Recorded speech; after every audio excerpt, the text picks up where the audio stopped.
And we'll be speaking with Colliers, which sees the co-working scene growing strong next year. Stay with us.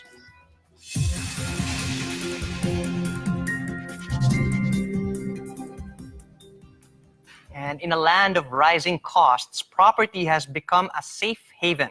But where exactly should we be looking to invest? Colliers' Joey Roy Bondoc gives us an update on that space. Good morning. Morning. All right, let's get right into it. Let's kick it off with the latest article from BWorld on the report on co-working spaces. Yes. What is driving this trend? Well, there's a lot of factors actually driving this. You have, small and medium enterprises continuously growing, and 97% of registered businesses in the Philippines are micro, small, and medium enterprises, and these are growing every year. You also have the BPO companies that are requiring plug-and-play office. Okay. So they come here in the Philippines, and all they have to do is to bring in their employees, and they're ready to accept calls and do outbound calls. And also you have the the multinational corporations, which are providing flexibility in terms of arrangement with their employees. We have a lot of MNCs that have client-facing teams, and they are leasing out seats, offices, and this flexible workspace to house their employees. And plus, you also have a very supportive regulatory environment. I think the work from home bill is about to be signed into law. So that will also contribute to higher flexible space demand in the future. You're saying that flexible working spaces will grow 10% Yes, annually. that's right. That's quite the figure.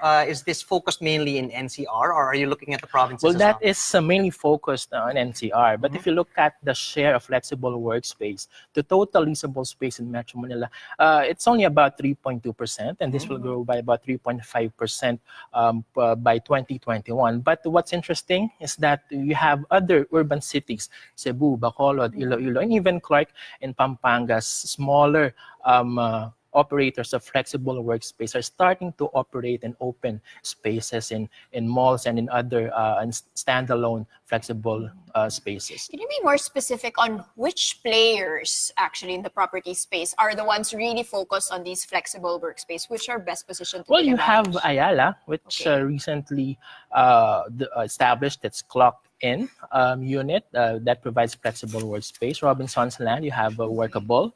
But what we are seeing in the market is a mix of serviced and co-working spaces. You have the likes of Common Ground, which is opening spaces in Rockwell, in Makati CBD, in Ortigas Center. And given that more new office space will be built in Fort Bonifacio, in Ortigas Center, and Makati in the next 3 years, we really expect these 3 business districts to really capture the flexible workspace operators in Metro Manila. Now, moving on to the expansion outside Metro Manila, we have a bunch of projects that are set to complete between now and 2022. Could you paint us a picture of this new landscape that we're looking at? Well, it's really driven by the government's push to disperse economic activities and at the same time decentralize. You have the likes of MRT7, LRT1 extension project. You have of course, Manila Subway, which will definitely play a major part in dispersing businesses, not just in Makati CBD, but in Quezon City as well. You also have the passenger rail, cargo rail in Pampanga, in Tarlac, as well as those in Southern Luzon, Cavite, Laguna, Batangas.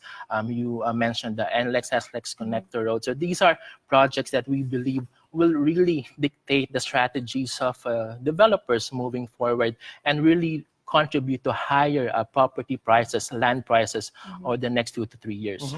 Joey, this all sounds very exciting, and these are all the opportunities that are there, but there are also a lot of risks. For one, possible infrastructure delays here.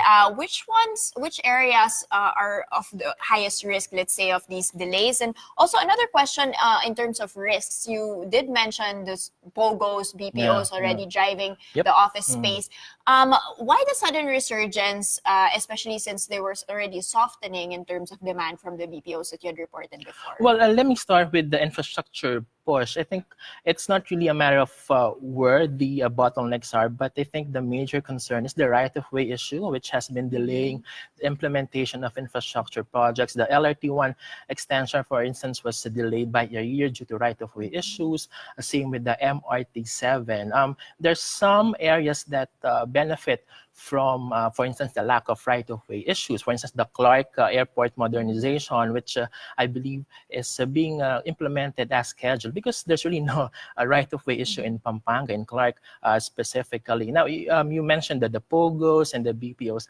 I think back in 2017, there was a slowdown in terms of BPO absorption, but this picked up in 2018 because we have to note that by the fourth quarter of 2017, the approval of PEZA approved or proclaimed office space picked up, and this really contributed to more BPOs occupying space.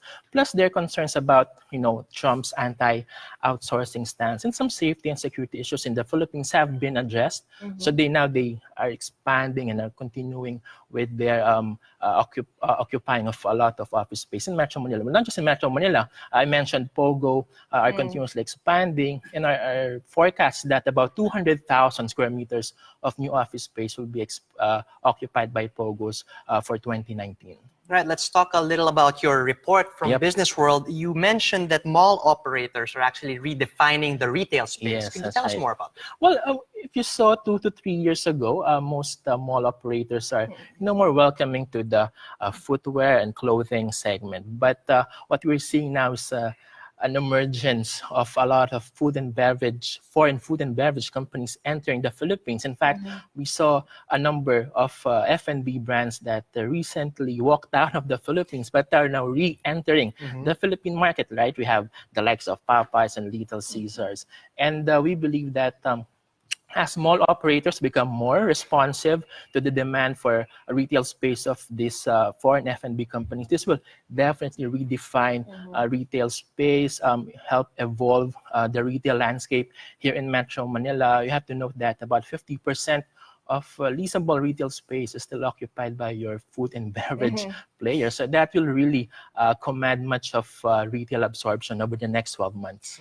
Joey, final segment to be looking at residential in an era of rising interest rates, especially mortgages. There is still this growing luxury segment. So which segments are actually, still growing despite this issues with the mortgages being much more expensive? Well, the luxury segment is relatively smaller. That's why we still see this segment thriving. In fact, our forecast based on our report is that for the pre-selling luxury market, we might see about 400,000 per square meter of condo units being breached. That mark might be breached by 2019, especially with the launch of a lot of high-end luxury projects. But I think what also drives this market is the high residential yield.